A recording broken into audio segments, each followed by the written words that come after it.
তাদের এখন মুখ কই যাইব, চুন কালি লাগান ছাড়া তো কোনো উপায় নেই। এই যে দেখেন প্রতিটা ফুটেজ, এই যে প্রতিটা ফুটেজ আছে আমার কাছে, একদম লিখিত প্রতিটা ফুটেজ আছে। এটা গেল, আচ্ছা এটা গেল, এগুলা গেল।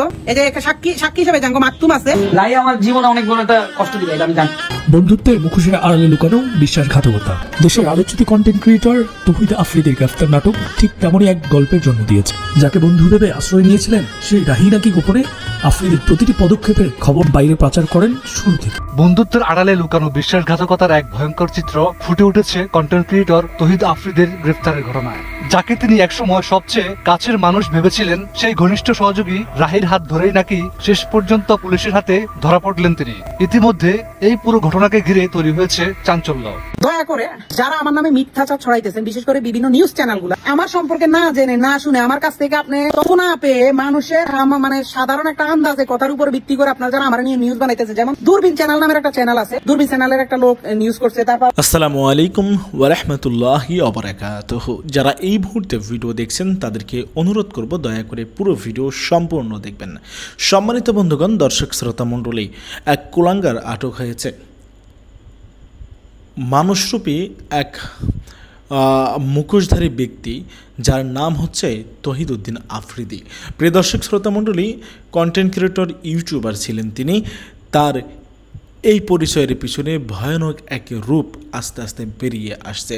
প্রিয় দর্শক শ্রোতা মণ্ডলী, ভালো কাজের আড়ালে তিনি ভয়ঙ্কর এক নির্যাতনকারী,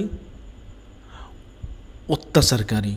প্রিয় দর্শক শ্রোতা মণ্ডলী, একে একে সেটা আমরা জানতে পারছি। বিভিন্ন ব্যক্তির উপরে নানাবিধ অমানসিক অত্যাচার চালিয়েছে এই তৌহিদ আফ্রিদি এবং তার বাবা নাসির উদ্দিনের সাথী। প্রিয় দর্শক শ্রোতা মণ্ডলী, তৌহিদ উদ্দিন আফ্রিদিকে গ্রেপ্তার করেছে পুলিশ, কিন্তু কেন, কিভাবে, কোথা থেকে সন্ধান পায় তৌহিদ আফ্রিদি কোথায় আছে, কে তৌহিদ আফ্রিদিকে ধরিয়ে দেয়? এতদিন তৌহিদ আফ্রিদিকে খুঁজে পাচ্ছিল না, কিন্তু হঠাৎ করে কি এমন জানতে পারল, কার কাছ থেকে ইনফরমেশন পেল আইনশৃঙ্খলা বাহিনীর সদস্যরা, তারপরে তৌহিদ আফ্রিদিকে গ্রেপ্তার করলো। সেই তথ্যের ভিত্তিতে গিয়ে তৌহিদ আফ্রিদিকে হাতে নাতে ধরলো। আপনারা কি জানেন তৌহিদ আফ্রিদিকে কে ধরিয়ে দিয়েছে? প্রিয় দর্শক শ্রোতা মণ্ডলী, না জানলে পুরো ভিডিওটি দেখবেন। এই ভিডিওতে আপনারা জানতে পারবেন তৌহিদ আফ্রিদিকে কে পুলিশের হাতে আটক করিয়েছে, কার জন্য তৌহিদ আফ্রিদি গ্রেপ্তার হতে পেরেছে। প্রিয় দর্শক শ্রোতা মণ্ডলী, চলুন কথা না বাড়ি আমরা কয়েকটা প্রতিবেদন বিশ্লেষণ সূত্রে জানার চেষ্টা করব আসলে কার জন্য তৌহিদ আফ্রিদি আজকে চার দেয়ালে বন্দী। লাই আমার জীবনে অনেক বড় একটা কষ্ট দিবে, আমি জানি আমাকে অনেক কষ্ট দিবে। ঠিকই আমার সাথে একদিন বলতে পারবি, ঝগড়া হবে, দূরে চলে যাবি, জানি যেদিন আমার ফেম থাকবে না, নাম থাকবে না। বন্ধুত্বের মুখোশের আড়ালে লুকানো বিশ্বাসঘাতকতা। এ যেন গাছের উপর অংশে পানি ঢেলে নিম্নাংশ কর্তন। এই বাস্তব কাহিনী যেন কোনো থ্রিলার সিনেমার চেয়েও ভয়ঙ্কর। দেশের আলোচিত কন্টেন্ট ক্রিয়েটর তৌহিদ আফ্রিদির গ্রেফতার নাটক ঠিক তেমনই এক গল্পের জন্ম দিয়েছে।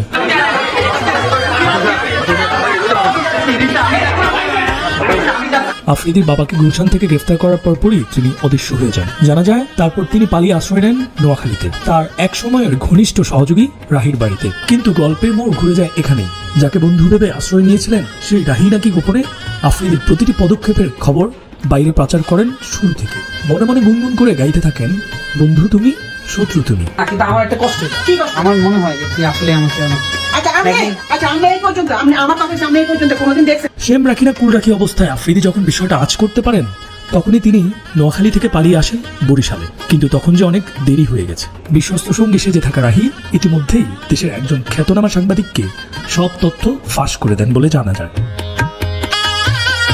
সেখান থেকেই সূত্র পেয়ে সিআইডির গোয়েন্দারা শেষ পর্যন্ত বরিশাল নগরের বাংলাবাজার এলাকায় বিশেষ অভিযান চালিয়ে তাকে আটক করতে সক্ষম হন। রোববার রাত 10:30টার দিকে নগরের একটি রোগ নির্ণয় কেন্দ্রের পাশের বাড়ি থেকে তাকে গ্রেফতার করে সিআইডি। স্থানীয় সূত্র জানায় এটি ছিল আফ্রিদির মামার বাড়ি। বাবা নাসিরউদ্দিন গ্রেফতার হওয়ার পর থেকেই তিনি সেখানে আত্মগোপনে ছিলেন। সিআইডির মুখপাত্র বিশেষ পুলিশ সুপার জসিমউদ্দিন খান জানিয়েছেন, তৌহিদ আফ্রিদির বিরুদ্ধে দায়ের করা অভিযোগের ভারও কম নয়। বৈষম্য বিরোধী ছাত্র আন্দোলনের সময় দায়ের করা হত্যা মামলায় তিনি 11 নম্বর আসামি। ওই মামলায় প্রধান আসামি সাবেক প্রধানমন্ত্রী শেখ হাসিনা, দ্বিতীয় আসামি সাবেক সেতুমন্ত্রী ওবায়দুল কাদের এবং তৃতীয় আসামি পুলিশের সাবেক আইজিপি আব্দুল্লাহ আল মামুন।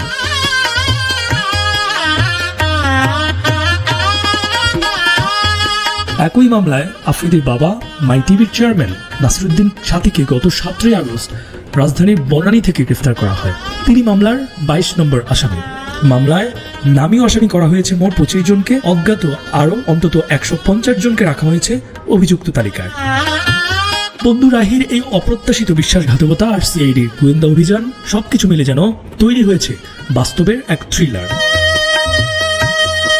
যার নাম আফ্রিদি নিজেই ঠিক করেছেন জীবনটাই লস। অভাগা যেদিকে তাকায় তার সবটাই শুকিয়ে যায়। ধুলো মরুভূমির প্রান্ত থেকে প্রান্তে ছুটে চলেছেন আফ্রিদি, মুক্তি মেলেনি, শেষ পর্যন্ত ধরা পড়লেন গোয়েন্দাদের জালে। তার গ্রেফতারের পর জনপ্রিয় কন্টেন্ট ক্রিয়েটর প্রত্যয় হিরণ সামাজিক যোগাযোগ মাধ্যমে আফ্রিদিকে ইঙ্গিত করে পোস্ট দেন, যেখানে তিনি লিখেন, দিবি আমাকে হুদাই 32টা দিন ভেতরে রাখে নাই, আজকে বাপ পোলা একসাথে ভেতরে, আল্লাহ দিন শেষে সবাইকে নিজের জায়গা দেখিয়ে দেয়। ধারণা করা যাচ্ছে যে আফ্রিদির বিষয়ে অভিযোগের সংখ্যা আরও বাড়তে পারে। ভুক্তভোগীরা একে একে সব অভিযোগ সামনে আনবেন। খুব সহসাই আফ্রিদির অন্ধকার কাটছে না। চাচ্ছু হারুন আঙ্কেল দূর থেকে এসব দেখছেন নিশ্চয়ই।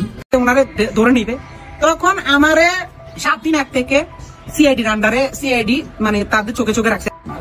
লাই আমার অনেক কষ্ট দেয়, লাই আমার জীবনে অনেক বড় একটা কষ্ট দিবে, এটা আমি জানি, এটা আমি জানি। বন্ধুত্বের আড়ালে লুকানো বিশ্বাসঘাতকতার এক ভয়ঙ্কর চিত্র ফুটে উঠেছে কন্টেন্ট ক্রিয়েটর তহিদ আফ্রিদের গ্রেফতারের ঘটনায়, যাকে তিনি একসময় সবচেয়ে কাছের মানুষ ভেবেছিলেন। সেই ঘনিষ্ঠ সহযোগী রাহির হাত ধরেই নাকি শেষ পর্যন্ত পুলিশের হাতে ধরা পড়লেন তিনি। ইতিমধ্যে এই পুরো ঘটনাকে ঘিরে তৈরি হয়েছে চাঞ্চল্য। বাবা নাসিরুদ্দিন সাথীকে গুলশান থেকে গ্রেফতারের পরপরই গা ঢাকা দেন আফ্রিদি। প্রথমে নোয়াখালীর বন্ধু রাহির বাড়িতে আশ্রয় নেন তিনি, কিন্তু সেখানে ঘটল নাটকীয় মোড়। রাহি বন্ধুত্বের মুখোশে লুকিয়ে প্রতিটি পদক্ষেপের খবর বাহিরে পৌঁছে দিচ্ছিলেন। বিষয়টি আজ করতে পেরে দ্রুত নোয়াখালী ছেড়ে বরিশালে চলে আসেন আফ্রিদি। তবে তখন অনেক দেরি হয়ে গেছে। রাহির দেয়া তথ্যে এক সাংবাদিকের মাধ্যমে সিআইডির গোয়েন্দারা সব খবর জেনে যায়। শেষ পর্যন্ত বরিশালের বাংলা বাজার এলাকায় মামার বাড়ি থেকে রোববার রাত 10টার দিকে তাকে গ্রেফতার করে সিআইডি। সিআইডির মুখপাত্র বিশেষ পুলিশ সুপার জসিমউদ্দিন খান জানিয়েছেন, তহিদ আফ্রিদির বিরুদ্ধে অভিযোগের তালিকা দীর্ঘ। বৈষম্য বিরোধী ছাত্র আন্দোলনের সময় করা হত্যা মামলায় তিনি 11 নম্বর আসামি।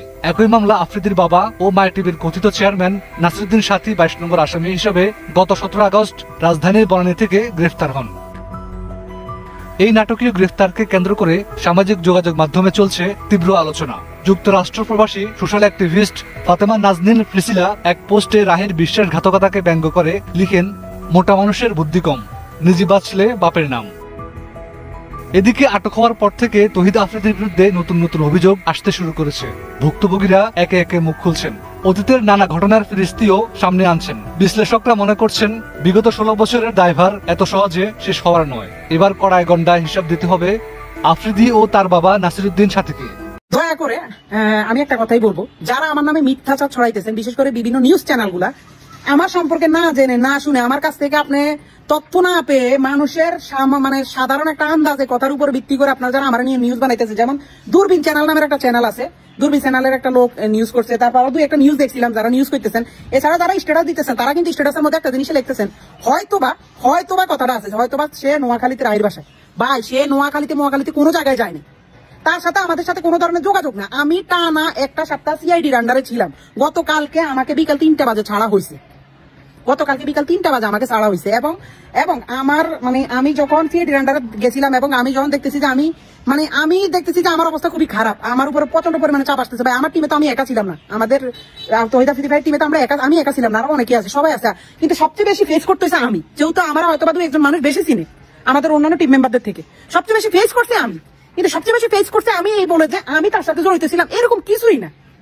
ভাইয়ের সাথে আমাদের সাথে কোনো ধরনের যোগাযোগই নাই। ভাইয়ের সাথে আমার সাথে যোগাযোগ প্রায় ওই কি জানি বলে এটা জুলাই আন্দোলনের 1-2 মাস আগ থেকে ওই রকম ভাবে মানে সম্পর্ক শেষের মতো, মানে ওইরকম ভাবে কোনো ধরনের যোগাযোগ নেই। উনি ওনার মতো, আমরা আমাদের মতো। তারপর জুলাই আন্দোলনের সময় আমি ছিলাম নোয়াখালীতে, আপনারা একটা মিথ্যাচার চালাই দিলেন কি আমি নাকি জুলাই আন্দোলনের সময় ছিলাম ঢাকা 2-3 তারিখ ওনার লগে ওনার অফিসের মধ্যে। এসব মিথ্যা অপবাদ, মিথ্যা নিউজ, মিথ্যা বানোয়ার কথা কেন বলেন? কি রে ভাই, কেন বলেন এসব মিথ্যাচার? আফ্রিদিবের মতো আমরা আমাদের মতো ছিলাম। ওনার উপর হলিয়ে জ্বালিয়েছে কি, ওনার লগে আমার টানিয়ে নিতেছে। আমি কি করলাম? আমি আপনাকে কি ক্ষতি করলাম? আমি তো বুঝলাম না। আর আমার কিছু নোয়াখালীর ভাইবেরাদান আমি দেখছিলাম, আমাদের এলাকা যারা, আমি যে এলাকার, ওই এলাকার কিছু ভাইবেরাদান আমি দেখলাম ওনারা পোস্ট করে, আমি 2 তারিখ 3 তারিখে মাই টিভিতে ছিলাম। এখন আমি যদি আপনাকে খুব সুন্দর ভাবে এটা দেখাই দিতে পারি যে আমি 2 তারিখ 3 তারিখ কইছিলাম, আমার ফেসবুক পোস্টের ভিতরে যাইলে তো দেখবেন আমি ছিলাম নোয়াখালীতে, রাইসুল ইসলাম সাক্ষী, আমাদের মাকতুম সাক্ষী, হাজার হাজার পোস্ট আছে, হাজার হাজার মানে ভিডিও আছে আমাদের কাছে। তখন আপনাকে কি হইব? তখন তো আমি আপনাকে বিরুদ্ধে যেগুলো আমার উল্টা পাল্টা ইয়ে করতেছেন, তখন তো আমি আপনাকে বিরুদ্ধে অ্যাকশন নিব। এখন আমার কথা হচ্ছে ভাই, আমি যেটার সাথে সম্পৃক্ত না, আপনারা কেন এটার মধ্যে আমার জড়াইতেছেন? তহিদ আফ্রিদি ভাই কোন রকম ভাবে নোয়াখালী যায় নাই, এবং যদি উনি নোয়াখালীতে যায় এটা যদি আপনারা সাক্ষী প্রমাণ এগুলো দিতে পারেন, তাহলে আপনারা যে শাস্তি দিবেন আমি ওই শাস্তি মাথা পেতে নিব, আমার কোনো আপোষ নেই, কোনো সমস্যা নেই। যদি নোয়াখালী গেছে বা এটা উনি নোয়াখালী যাবে এটা মানুষ জানবে না?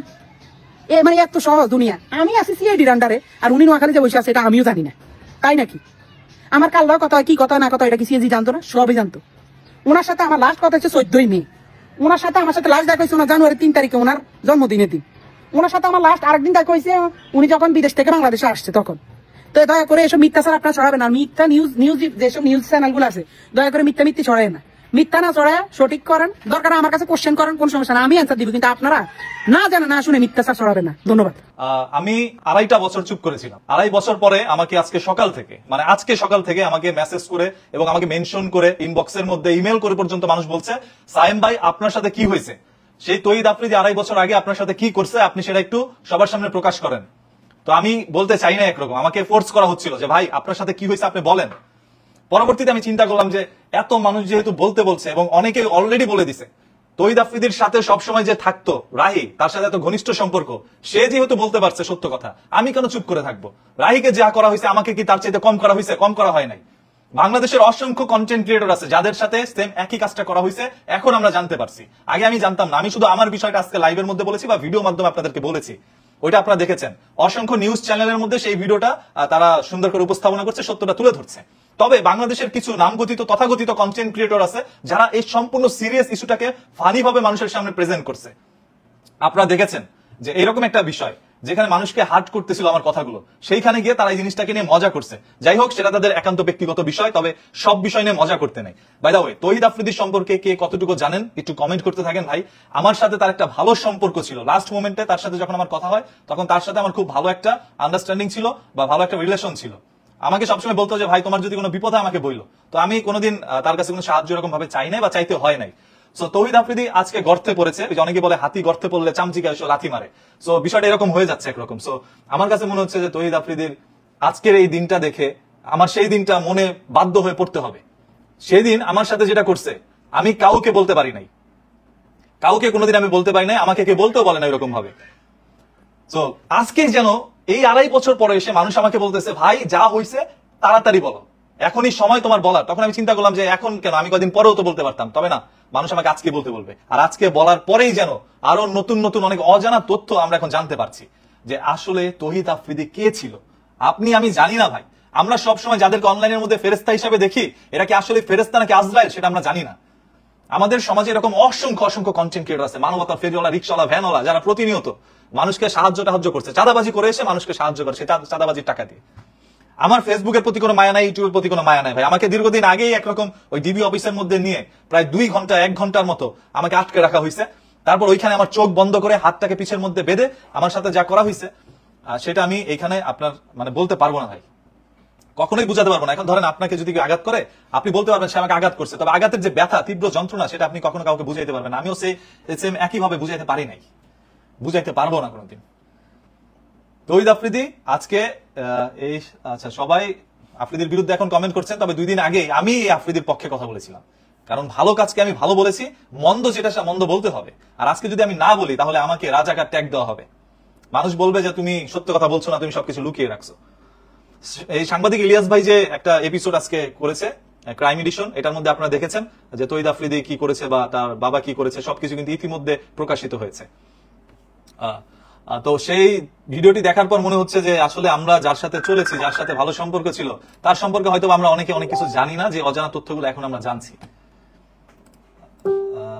অনেকে অনেক কমেন্ট করছেন, আসলে কথার যে কথা যা বলবো সেই কথাটা ঘুরে যাচ্ছে কমেন্টের কারণে। যাই হোক, আমি কমেন্ট তাহলে একটু পড়া বাদ দিই, যেটা মেন কথা সেটা বলে লাইভটা শেষ করে দিব। যারা বলছেন যে ভাই এতদিন পর্যন্ত আপনি চুপ করেছিলেন, আজকে কেন বলতেছেন, এতদিন কেন বলেন নাই, আপনাদেরকে এই কথার উত্তর হিসেবে আমি বলতে চাই, এই 17 বছর স্বৈরাচার সরকার থাকা অবস্থায় আপনারা কেন চুপ করেছিলেন?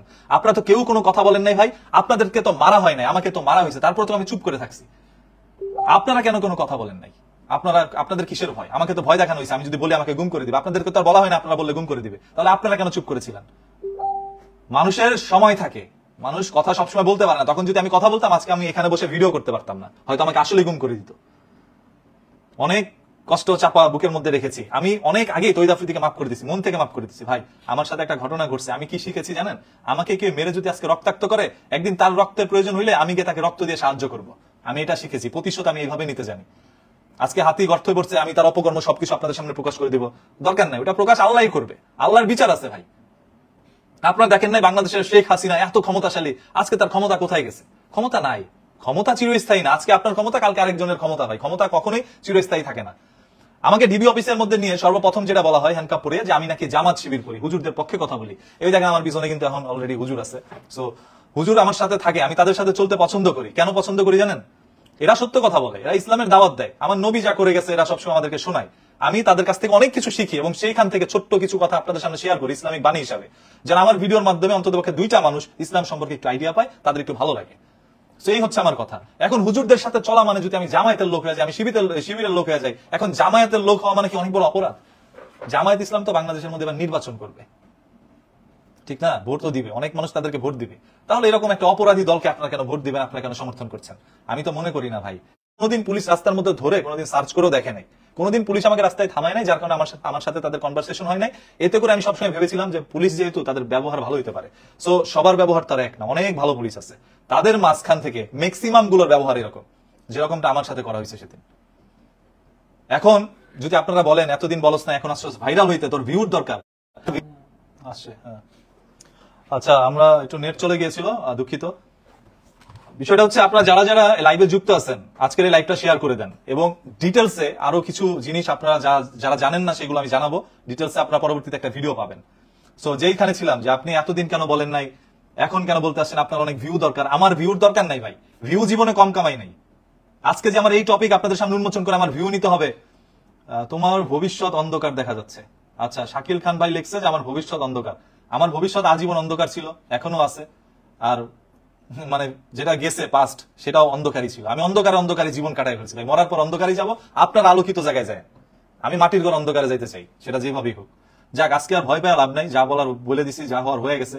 এখন আমার জীবন ওই যে কি বলে, ধরেন একটা বিমান আকাশের মধ্যে উড়ে, যেটার কোনো খুঁটি টুটি নাই, যে কোনো সময় পড়ে যেতে পারে বা ল্যান্ড করলে বেঁচে যায়। আমার অবস্থা হচ্ছে এরকম, আমি সবসময় শূন্য আকাশ উড়ে বেড়াবো, যে কোনো সময় এখান থেকে পড়ে যাবো ভাই। বুঝতে সময় লাগে অনেকের, যেমন বুঝতে পারছে তহিদ আফ্রিদি। হায় হায়, ছাদের কার্নিশে লুকাইছিল যায়া, কি ভয়াবহ। ভাতিজা, এটা কেন করতে গেলা?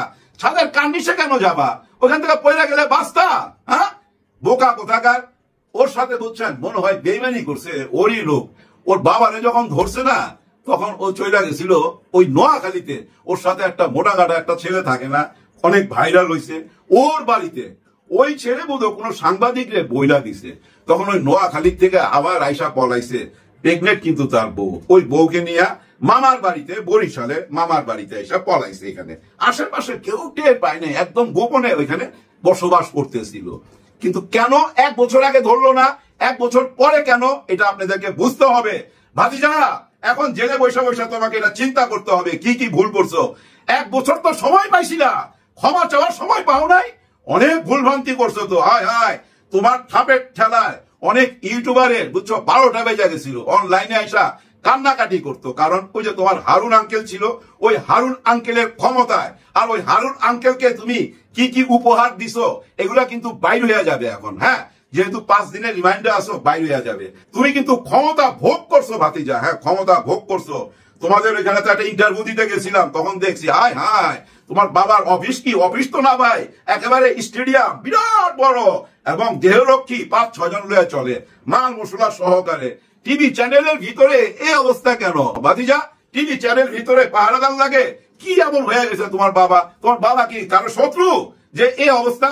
আর টিভি চ্যানেলটা কিভাবে চালাইছো? যাই হোক, ওগুলো বাদ দিয়ে যদি এই 1 বছর সময় পাইছিলা, এই 1 বছরে শুধু জুলাই গণ অভ্যুত্থানের সাথে থাকতা, এদের নিউজ প্রচার করতা, আর নিজেরা সরি বইলা দিতা, তাইলে তো সব কিছু শেষ হয়ে যেত, তাই না?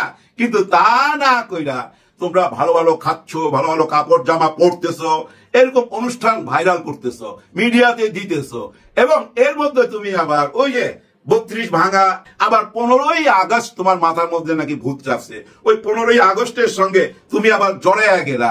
তুমি আবার চিন্তা করে দেখো, ওই যে একটা টুনটুনি ভাইরাল হয়েছিল না, ও মনে আছে? হারুন আঙ্কেলের একটা টুনটুনি ভাইরাল হয়েছিল, মনে আছে? হারুন সাহেবের ওইটা ডিলিট করার জন্য তুমি তোমার পোলাপান লাগাই দিছো। অনেকের আইডি খায়া ফেলাইতা যদি তোমার পরিবার নিয়ে কথা বলতো। তোমার পরিবার নিয়ে কোনো কথা বলা যাবে না, এমন জায়গায় তো চলে গেছিলা, তাই না? কিন্তু একটা বছর যেহেতু সময় পাইছিলা, কেন চেঞ্জ আনলা না? কি দরকার ওই পোলাও মাংসের ছবি ভাইরাল কইরা? ওগুলা কি বার্তা দেয়? পজিটিভ কিছু দেয়? দেয় না। এইটুকু বুঝার জ্ঞান নাই। 60-70 লক্ষ লোক তোমাকে ফলো করে, তোমার সাবস্ক্রাইবার। তোমার এইটুকু বুঝার জ্ঞান হইলো না? তোমাকে কেন পালাইতে হবে? তোমার সময় তো কাটছে, জীবনই তো কাটছে হারুন আঙ্কেলের সাথে। জানো তো ডিবি থেকে পালায়া বাঁচা যায় না। তুমি নোয়াখালী থেকে বরিশাল যেখানেই থাকো, ছাদের কার্নিশে থাকো আর ছাদের টাঙ্কিতে থাকো, তোমাকে বাইক করবে। পুলিশ চাইলে পারে না, এটা কোনো কথা? মনে নাই ওই যে ক্যান্টনমেন্ট স্টেশনে একটা চাইনিজ কাঁদতেছিল যে আমার মোবাইলটা ফেরত দাও, এই মোবাইলের মধ্যে আমার সব তথ্য, পাসপোর্ট, টাকা পয়সা, ব্যাংক সবকিছু এই মোবাইলের মধ্যে। কতক্ষণ লাগছে পুলিশের বাইর করে দিতে? কোথায় পাইলো হাইজাকার রে? কিভাবে বাইর করলো? বুঝছেন? পুলিশ পারে না এমন কোনো কথা নাই। এই যে 300 ফিট দেওয়া যাইবার সময়, 100 ফিট দেওয়া যাইবার সময় প্রবাসী ভাইদের অনেক মালপত্র রাইখা দেয়। পুলিশ ইচ্ছা করলেই বাইর করতে পারে ভাই, কারণ ওই যে চাইনিজের মোবাইল বাইর করে দিছে। তার মানে বুঝছেন তো ব্যাপারটা? কার্নিশে যাওয়া ঠিক হয় নাই, লাইফ রিস্ক নিয়ে দিছিল তো, ঠিক হয় নাই। যাই হোক, আইনি লড়াইয়ের মধ্যে তোমাকে এখন আসতে হবে। এই যে 5 দিন রিমাইন্ডে তোমাকে সত্য কথা বলতে হবে। আমি তো মনে করি তোমরা বাপ ছেলে সত্য কথাগুলা বইলা দেওয়া উচিত। হ্যাঁ, একবার তো শুনছিলাম আমাদের এই সরকার বলছিল, সরকারের কেউ বলছিল একটি মামলা 100-150 আসামি, সবাইকে ধরা হবে না, আইন বিচার করবে তারপরে ধরবে। আইন কিন্তু 1 বছর বিচার করছে, তোমাদেরকে কিন্তু ধরে নাই। নিশ্চয়ই তোমরা এমন কোন কথাবার্তা চালাচালি করছো, এমন কিছু লেনদেন করছো যেটা গোয়েন্দার হাতে পড়ে গেছে, যার জন্য ধরছে। তোমার বাপ পর্যন্তই থাইমা থাকতো, তোমাকে কেন ধরলো? তুমিও জড়াইয়া গেছো ভাতিজা, তুমিও জড়াইয়া গেছো। দেখা যাক, যদি নির্দোষ হও নিশ্চয়ই বেরিয়ে যাবা। তবে সবাই ভাই একটা কথা মনে রাখবেন, এই যে আমি যদি কোনো অন্যায় কইরা পার পাওয়া যায়, মনে করেন গায়ের জোরে যে কোনো অ্যাঙ্গেল আমি পার হয়ে গেছি, এটা কিন্তু পড়তে পারে আমার সন্তানের উপরে। হ্যাঁ, এটা আমার সন্তানের উপরে পড়তে পারে, এটা আমার নাতির উপরে পড়তে পারে, আমার বংশের কারো না কারো উপর পড়বেই এই অভিশাপ, পড়তে হবেই। এটাই আল্লাহর বিধান, এইটুক সবাইকে মনে রাখতে হবে। আরো মনে রাখতে হবে আমাদের মিডিয়াকে, যারা অন্যায় করছেন আপনাদেরকে বলবো, নিজের দোষ খুঁজা বেড়ান। যারা দোষ খুঁজা বেড়ায় তাকেই কিন্তু আল্লাহ সহযোগিতা করে, আর যে নিজের দোষ ধরতে পারে না আর নিজের দোষ খুঁজা যে পায় না, আল্লাহ তাকে পছন্দ করতে পারে না। তাই না ভাই? আপনি নিজেই বিচার করেন। এর জন্য বড় পণ্ডিত হওয়ার দরকার নাই। আমি আমার দোষ খুঁজা পাইতেছি না, তার মানে আমি তো মানুষই না। সবাই সবার জন্য দোয়া করবেন। সম্মানিত বন্ধুগণ, দর্শক শ্রোতা মণ্ডলী, পানির ট্যাঙ্কে লুকিয়েও কোনো রেহাই হলো না তহিদ আফ্রিদির।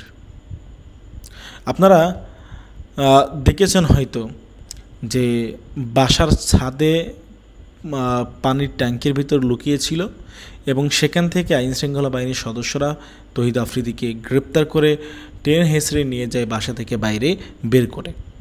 এবং সেখানে গিয়ে তহিদ আফ্রিদি কোরআনের কসম কাটে, তিনি বলেন যে তিনি পালাবেন না, তিনি হজ করেছেন ইত্যাদি ইত্যাদি। কিন্তু সব ঠিক আছে, এখন তহিদ আফ্রিদির যে ভয়ঙ্কর সব রূপ বের হচ্ছে, তার ওই যে মুখোশের পিছনে যে আরেকটা চেহারা রয়েছে সেটা যে আমরা দেখতে পারলাম, এটা নিয়ে আসলে কি বলবেন বলেন? তহিদ আফ্রিদির গ্রেপ্তার করা উচিত হয়েছে এবং তহিদ আফ্রিদিকে কঠিন থেকে কঠিনতম শাস্তি দেওয়া প্রয়োজন, যাতে ভবিষ্যতে তহিদ আফ্রিদির মতো এর ধরনের অপরাধ আর কেউ করার সাহস না পায়। প্রিয় দর্শক শ্রোতা মণ্ডলী, আপনারা আপনাদের ব্যক্তিগত মতামত জানাবেন। তহিদ আফ্রিদিকে নিয়ে আপনারা কি বলতে চান? তার গ্রেপ্তার হওয়া প্রসঙ্গে আপনারা কি বলবেন? আমাদের চ্যানেলে নতুন হলে চ্যানেলটা অবশ্যই সাবস্ক্রাইব করে পাশে থাকা বেল বাটনটি ক্লিক করে রাখবেন পরবর্তী আপডেট পাওয়ার জন্য। আজকের মতো এ পর্যন্তই বিদায় নিতে হচ্ছে আপনাদের কাছ থেকে। আল্লাহ হাফেজ। আসসালামু আলাইকুম ওয়া রাহমাতুল্লাহি ওয়া বারাকাতুহু।